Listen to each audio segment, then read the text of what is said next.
sebelum mah mungkin nikah depak ilmu fikih.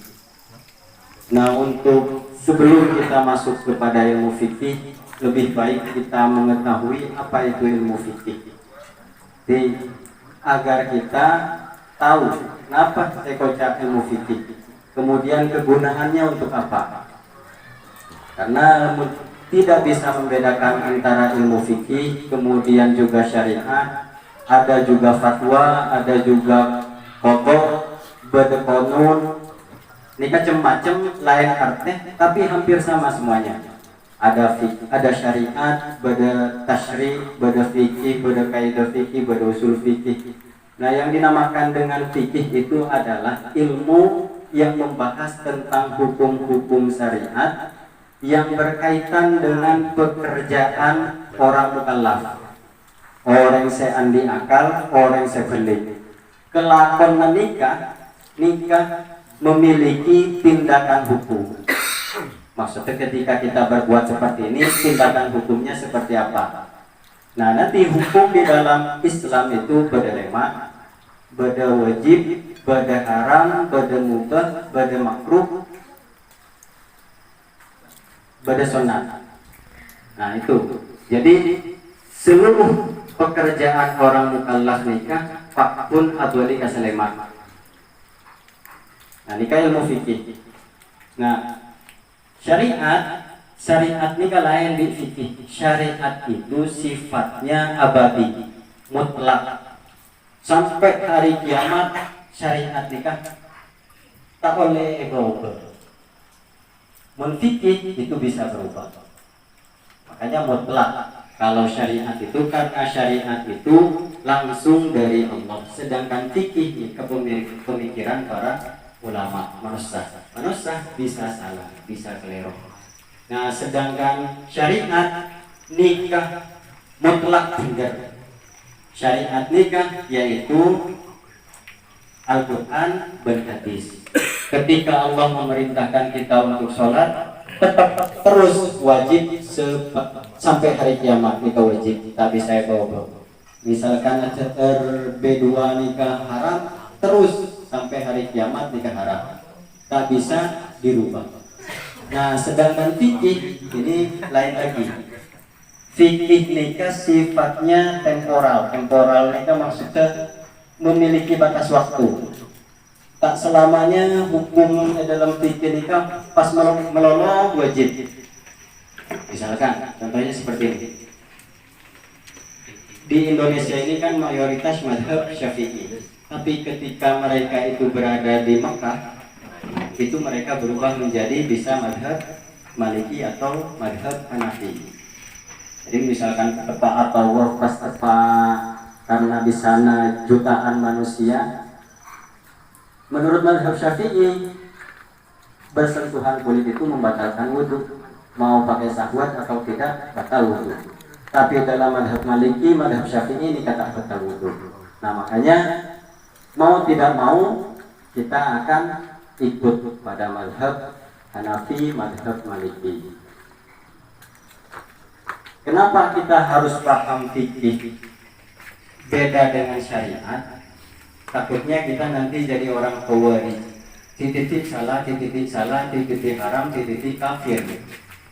Karena orang muncul hukum syariat, bekal untuk Islam apa dia? Nah, itu keliru. Misalkan pada orang sholat subuh tidak Nah, kemudian kita pas menyalahkan dengan mencap label itu Islam lain. Padahal pada dalam mazhab Hanafi nikah pun tidak boleh menurut di dalam mazhab Hanafi. Kita ini kan mayoritas mazhab Syafi'i. Tapi meskipun seperti itu, Abdul Almarhum Abdul Hamid nikah kan turunah Sayyid Muhammad Amin Qutbi nikah mazhab Hanafi. Sayyid Muhammad bin Alwi Al-Maliki Al-Hasani nikah mazhab Maliki. Kemudian ada Syekh Hasan Masyar bin Akleroh Maliki sama. Ada juga gurunya Syekh Ismail Ismail Zain itu Itu madhab Syafi'i. Jadi tetap Islam apapun pada kita tidak bisa membeda-bedakan. Pokoknya yang sebenarnya tohir mau NU mau FPI itu kita harus tetap bersama-sama. Pakun waktu kompak. Jangan sampai dipecah belah hanya karena beda hal-hal yang seperti itu. Nah, misalkan kita pas tetap titik keliru nikah nanti kita seperti dengan khawarij nikah mun berkesalahan biarkan nikah ya cap kafir. Nah itu fatwa itu sifatnya tidak mengikat. Misalkan MUI ini itu mengeluarkan fatwa seperti ini. Nah itu tidak wajib kita mengikuti. Misalkan Riberin mengeluarkan fatwa bahwa vaksin halal, bada ulama saya tebuaki haram. Saya cocok aba-abaan yang lebih menenangkan hati kita ikuti. Misalkan engkau ragu keserian, berarti jangan diikuti. Nah nanti ada lagi konon nikah undang-undang seperti yang ada di Aceh. Nah nikah sudah masuknya perda. Hukum fikih dan epateti undang-undang nikah dinamakan dengan konon. Irak nikah Imam Syafi'i mengatakan ketika di Mesir karena beda itu menjadi B. Karena Mesir ini kan sudah termasuk kota yang metropolitan, Jakarta kan, Lambon. Jadi bisa beda hukumnya itu. Nah nanti ketika jadi konon, nikah wajib bahwa mulai epateti undang-undang nikah kita wajib mengikuti. Misalkan di Madura ada perda syariah. Nah itu kita pakun memiliki tindakan hukum dan akibat hukum. Mau ikhlas sudah setahu oleh pakun yoko. Nah itu sudah menjadi undang-undang. Fatwa tidak mengikat. Maksudnya bahwa oleh tahu. Jadi tergantung misalkan saya mufti nakhilat saya beri fatwa lebih menenangkan hati kita boleh ikuti.